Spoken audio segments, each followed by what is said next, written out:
Which biblical character was swallowed by a whale? Jonah, the reluctant prophet, is famously known for his encounter with a great fish, often interpreted as a whale, after attempting to flee from God's command to preach repentance to the city of Nineveh.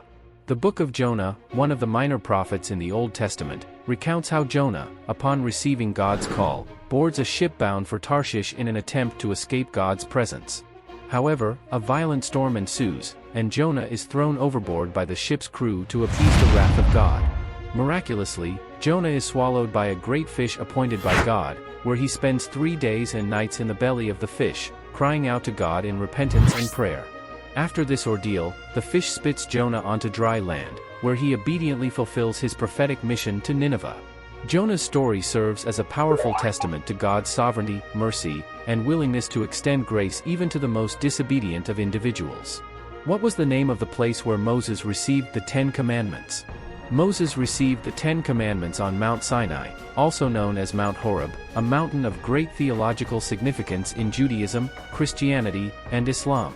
According to the biblical narrative in the book of Exodus, chapters 19 to 20, Mount Sinai served as the sacred location where God entered into a covenant with the people of Israel and delivered the moral and ethical code known as the 10 Commandments.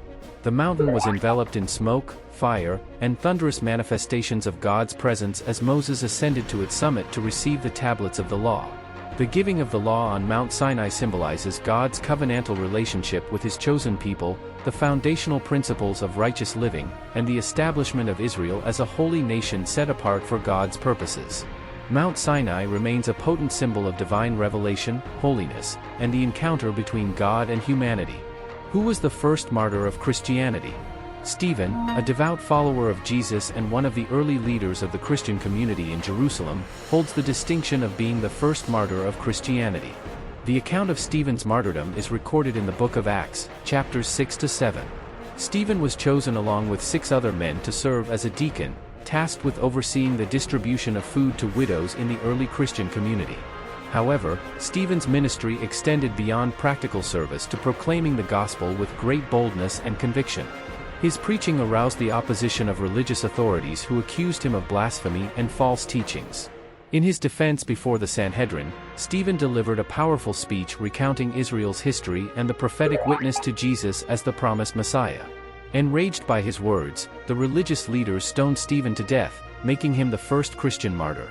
Stephen's steadfast faith, forgiveness of his persecutors, and vision of Jesus at the moment of his death left a profound impact on the early church, inspiring subsequent generations of believers to remain faithful even in the face of persecution and opposition. What was the name of the city where Jesus was born? Jesus was born in Bethlehem, a small town located approximately 6 miles south of Jerusalem in the region of Judea.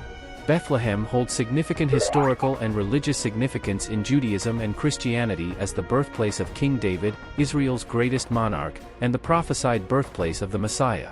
According to the New Testament Gospels of Matthew and Luke, Jesus' birth in Bethlehem fulfills Old Testament prophecies, affirming his Davidic lineage and messianic identity.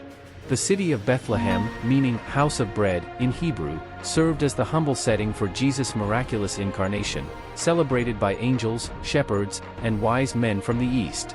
The birth of Jesus in Bethlehem represents God's fulfillment of his promises to redeem humanity, reconcile the world to himself, and inaugurate his kingdom of peace and salvation. How many days and nights did it rain during the Great Flood? The Great Flood, a cataclysmic event of divine judgment recorded in the book of Genesis, lasted for 40 days and 40 nights, inundating the earth with torrential rainwaters and submerging all terrestrial life beneath its floodwaters. The account of the Great Flood, found in Genesis 6 to 9, describes how God, grieved by humanity's wickedness and corruption, resolved to destroy all living creatures with a global deluge while preserving the righteous through the ark constructed by the righteous Noah. The rainwaters poured forth upon the earth for 40 consecutive days and nights, covering the highest mountains and eradicating all life except for those aboard the ark. The duration of the floodwaters lasted for 150 days before receding and allowing the ark to come to rest on the mountains of Ararat. The Great Flood serves as a potent symbol of divine judgment, cleansing, and renewal, offering theological insights into God's justice, mercy, and covenantal faithfulness.